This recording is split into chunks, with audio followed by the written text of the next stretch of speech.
Bismillahirrahmanirrahim. Assalamu alaikum. Welcome to ISP Online Learning Management System. Today is our second lecture for the course of Steel Structures. This course is generally for MSc Civil Engineering with specialization in Structural Engineering, and I myself, Engineer Dr. Muhammad Aslam, Assistant Professor, Department of Civil Engineering, Institute of Southern Punjab, Multan. Today is lecture number 2 and week number 2. The topic of today's lecture is types and rolling of structural steels. जो structural steels हम use करते हैं civil engineering industry के अंदर, उनके कौन कौन से डिफरेंट टाइप्स हैं, रोलिंग बेसिकली क्या होती है और रोलिंग के डिफरेंट मेथड्स क्या हैं, और स्ट्रक्चरल स्टील्स के डिफरेंट टाइप्स या स्ट्रक्चरल स्टील के जो डिफरेंट सेक्शंस हम इंडस्ट्री के अंदर यूज़ करते हैं वो भी हम डिस्कस करेंगे आज. These are your reference text books.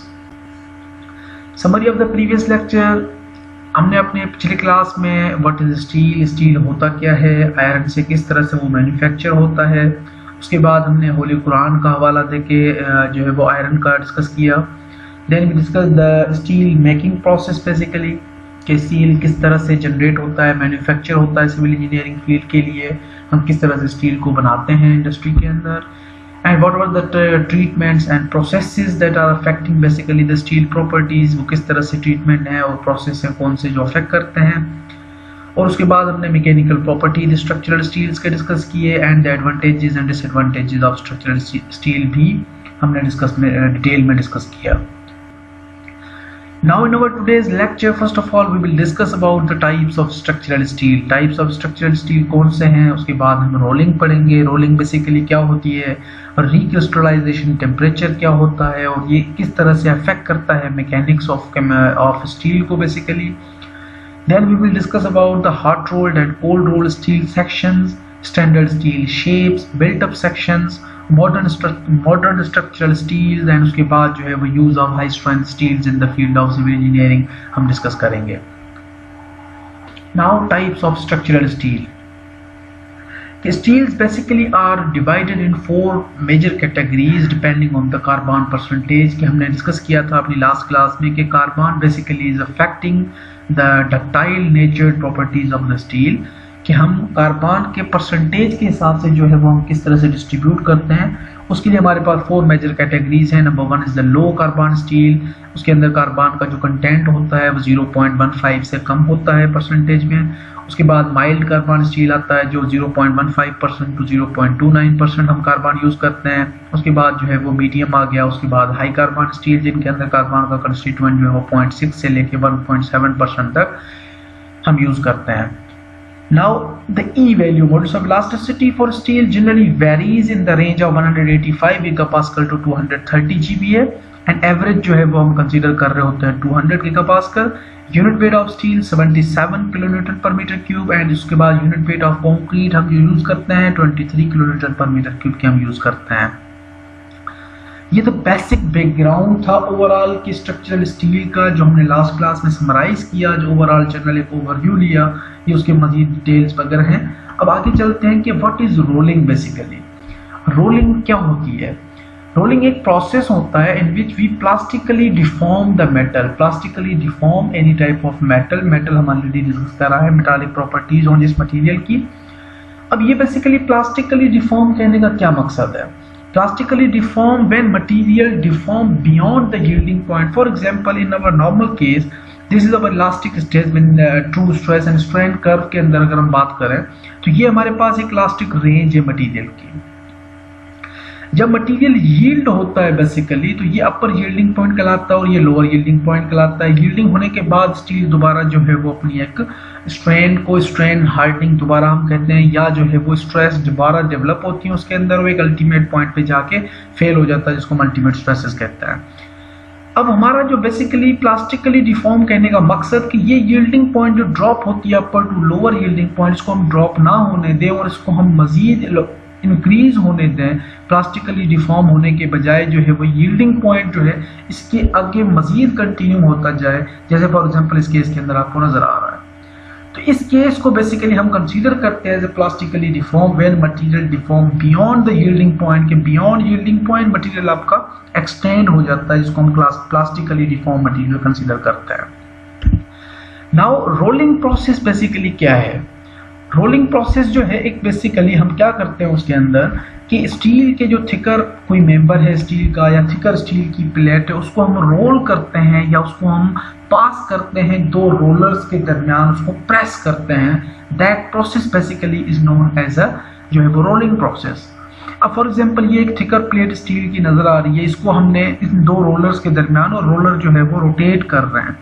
दोनों रोलर जो है वो एक क्लॉकवाइज रोटेट करता है, दूसरा एंटी क्लॉकवाइज रोटेट करता है, और स्टील का इन दोनों रोलर्स के दरमियान एक फ्रिक्शन या एक ग्रिप डेवलप होती है, और ये रोलर जैसे ही रोटेट कर रहे होते हैं ये इसको मूव कराते हैं इस कंप्रेशन लोड के अंडर में। Basically that process is known as a rolling process.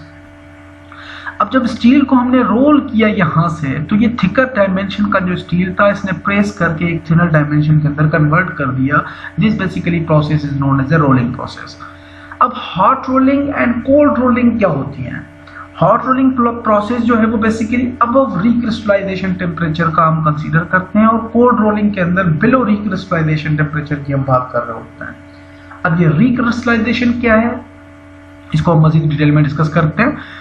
जो कोल्ड फॉर्म है बेसिकली वो बनाया जाता है स्टील एट रूम टेम्परेचर्स के ऊपर, यानी कि बिलो क्रिस्टलाइजेशन टेम्परेचर, जिसके अंदर जो क्रिस्टल्स होते हैं, ग्रेन्स होते हैं एक मटेरियल के अंदर, वो ग्रेन्स बेसिकली आपके जो क्रिस्टलाइज हो जाते हैं आपके रूम टेम्परेचर के ऊपर। और हॉट रोलिंग बेसिकली जो है वो हॉट करके स्टील को गर्म करके उसके बाद हम प्रोसेस करते हैं, यानी कि अबव रिक्रिस्टलाइजेशन टेम्परेचर में उसको हम यूज करते हैं।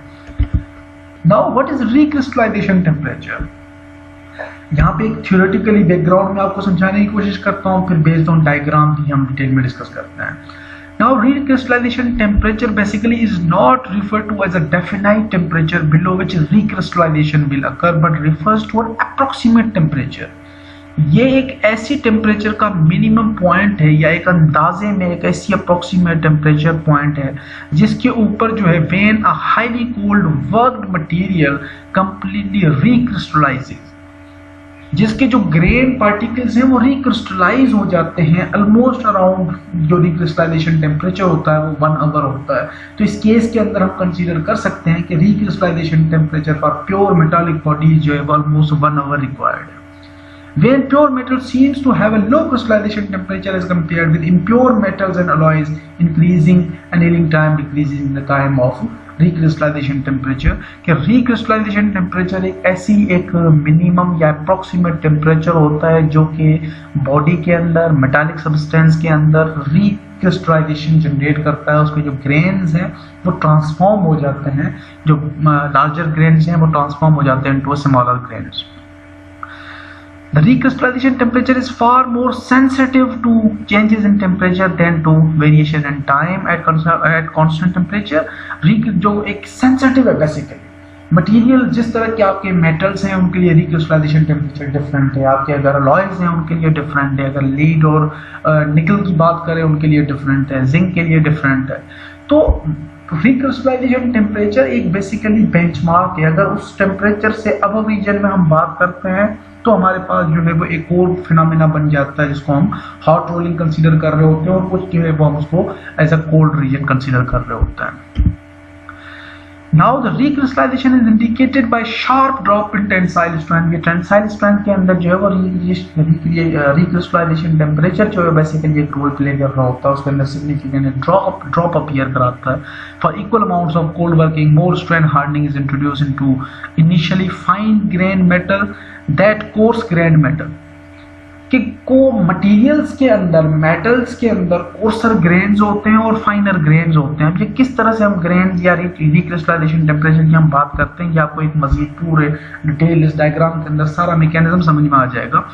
Let's suppose we have one metal, cold rolled steel basically जो है वह रूम टेम्परेचर या लोअर टेम्परेचर या लोअर क्रिस्टलाइजेशन रिक्रिस्टलाइजेशन टेम्परेचर पे काम कर रहा होता है रूम टेम्परेचर के ऊपर।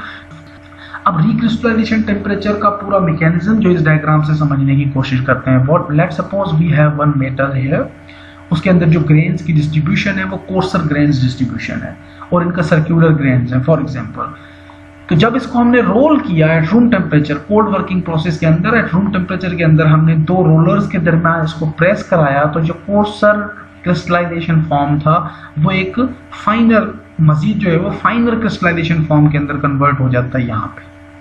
तो जब ये वाला मैकेनिज्म बनता है तो ये कोर्सर ग्रेन्स जो है वो कंप्रेस हो गए यहाँ पे इस रीजन के अंदर, और अगर मजीद में इसको एक और रोलर के प्रोसेस में से गुजारता हूँ तो इसके बारीक पार्टिकल्स जो हैं वो इस फॉर्म के अंदर आ जाते हैं, यानी इसके ग्रेन्स जो हैं वो डिस्ट्रीब्यूट हो गए इस फॉर्म के अंदर। तो ये आप तब तक प्रोसेस चलाते हो, लेयर्स में से उसको पास कर रहे हो तो जब तक आपको पास जो है वो यूनिफॉर्म फाइनर जो है वो डिस्ट्रीब्यूशन नहीं आ जाती ग्रेन्स की, तब तक जो है वो आप इस प्रोसेस के जरिए गुजार रहे होते हो, कंप्रेस कर रहे होते हो एक स्टील के मेंबर को। दैट मेंबर बेसिकली या that mechanism will be considered as a cold working mechanism, क्योंकि ये रिक्रिस्टलाइजेशन टेम्परेचर से जो है वो नीचे के अंदर काम कर रहा होता है और रूम टेम्परेचर के ऊपर, और इस मैकेनिज्म को या प्रोसेस को हम कोल्ड वर्किंग प्रोसेस कंसीडर करते हैं। नाउ अगर मैं कोल्ड वर्किंग की बात नहीं करूं, for example hot role process के अंदर अगर हम इसको इस सब्सटेंस को थोड़ा सा गर्म करके हॉट रोलिंग प्रोसेस में से गुजारें, उसको कंप्रेस करें, तो डायरेक्टली ये पार्टिकल्स जो हैं वो आपके फाइनर के अंदर कन्वर्ट हो जाएंगे, फाइनर ग्रेन्स के अंदर कन्वर्ट हो जाएंगे। Therefore this process will be considered as a hot working process and this straight will be considered as a cold working process. Now recrystallization temperature, a minimum temperature in which matter transforms into recrystallization, यानी कि उसकी फौरन जो transform हो जाए recrystallization के अंदर उस टेम्परेचर के ऊपर, that condition basically या that temperature is known as the recrystallization temperature. Now अब होता क्या है कि कोल्ड वर्किंग प्रोसेस के अंदर जब इस मटेरियल को हमने ट्रांसफॉर्म किया इस मटेरियल के अंदर, तो इस मटेरियल के अंदर जो ग्रेन्स थे वो कंप्रेस हो गए, तो इसकी जो बल्क डेंसिटी थी या एक बल्क हार्डनेस थी वो इंक्रीज हो गई। इस केस के अंदर क्या होता है कि स्ट्रेंथ जो है वो रिड्यूस हो जाती है और डक्टिलिटी जो है वो इंक्रीज हो जाती है इस केस के अंदर। सही। अब हमारे पास दूसरा केस जो था वो ये होता है कि जब अगर हमें मटेरियल को मजीद फाइनर के फॉर्म में कन्वर्ट करते हैं तो इस केस के अंदर दोनों चीजें आपकी इंप्रूव हो रही होती है, स्ट्रेंथ एंड डक्टिलिटी दोनों। अब प्योर मेटल के केस के अंदर हमारे पास जो रिक्रिस्टलाइजेशन टेम्परेचर है वो 0.3% ऑफ मेटल जो है वो मेल्टिंग पॉइंट टेम्परेचर का होता है ऑलमोस्ट अराउंड, और अलॉय के केसेस में 0.5% ऑफ मेल्टिंग पॉइंट टेम्परेचर के अराउंड होता है। जो रिक्रिस्टलाइजेशन टेम्परेचर